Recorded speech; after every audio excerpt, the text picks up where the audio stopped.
కల్వల ప్రాజెక్టును యుద్ధ ప్రాతిపదికన పూర్తి చేయాలన్నారు కవిత. కరీంనగర్ జిల్లా శంకర్లో తెలంగాణ జాగృతి అధ్యక్షురాలు కవిత పర్యటించారు. కల్వల్ ప్రాజెక్టును కవిత పరిశీలించారు. కాంగ్రెస్ ప్రభుత్వం రాగానే ప్రాజెక్టు పనులు ఆగిపోయాయని కవిత అన్నారు.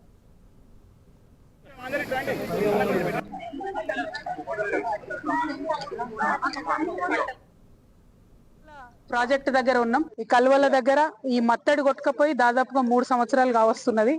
అంతకుముందు ఎన్నికల కన్నా కరెక్ట్ ముంగట మరి జీవో వచ్చింది, 70 కోట్లు శాంక్షన్ అయినాయి. కానీ అప్పటి నుంచి ఇప్పటి వరకు ప్రభుత్వం మారిపోవడంతో పనులు జరుగుతలేవు. నేను ఇక్కడ ఉండేటటువంటి 2 ఎమ్మెల్యేలని, హుజరాబాద్ ఎమ్మెల్యే గారిని అట్లానే మానకొండూరు ఎమ్మెల్యే గారిని కూడా నేను రిక్వెస్ట్ చేస్తున్నా.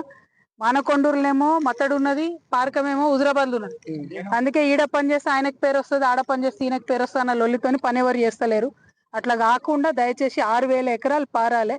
వందలాది రైతు కుటుంబాలు దీని మీద ఆధారపడి ఉన్నాయి. కాబట్టి కాంగ్రెస్ ప్రభుత్వం సీరియస్ గా తీసుకొని త్వరితగతిన ఇదివరకు ఇచ్చిన 70 కోట్ల జీవోను పాస్ చేయాలి, మత్తడి పనులు తొందరగా పూర్తి చేయాలని నేను కోరుతా ఉన్నాను. ఎందుకంటే ఇది రాజకీయాలకు సంబంధించిన విషయం కాదు, రైతులకు సంబంధించిన విషయం.